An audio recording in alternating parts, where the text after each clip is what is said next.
want to know, what is your answer to young people for some of the really big problems facing humanity, like the climate catastrophe, like economic crisis, like the precarious job market? Because I just don't, you talk all this much about individual responsibility. Most of us are never going to be able to afford to have all of these assets to have responsibility over. So what is your advice beyond banal comments like clean your room?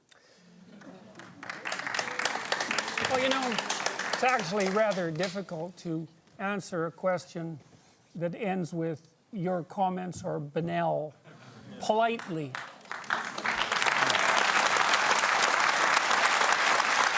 So, I would consider that more of an opinionated, personal and political statement than actually a question.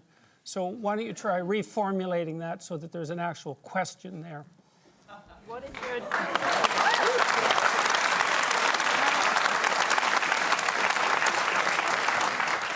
So what is your advice to young people when you talk about you need to be individually responsible, but when there are things that are so far out of our control, like climate catastrophe, like the precarious job economy, like the economic crisis? Out of your control as you think. What is your answer to Do you think that you're worse off than you think that you're worse off than your grandparents?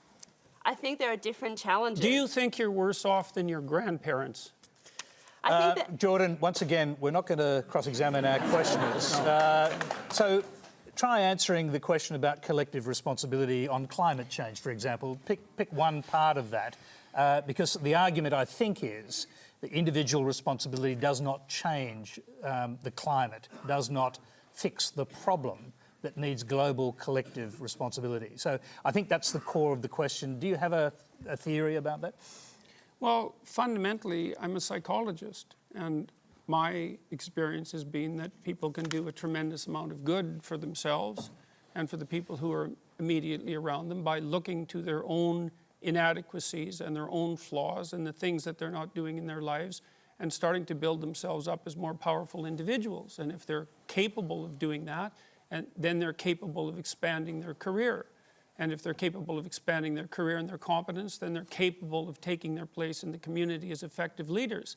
And then they're capable of making wise decisions instead of unwise decisions when it comes to making collective political decisions.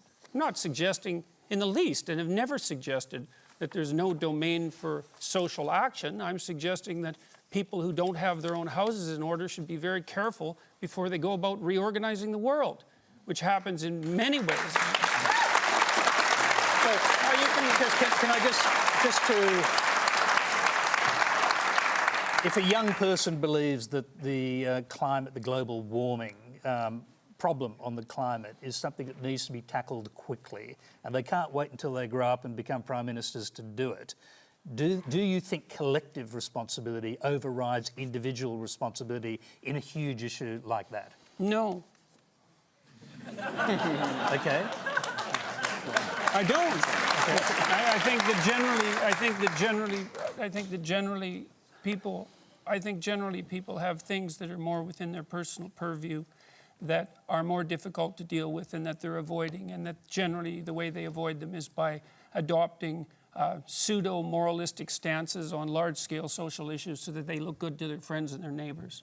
That's what it looks like.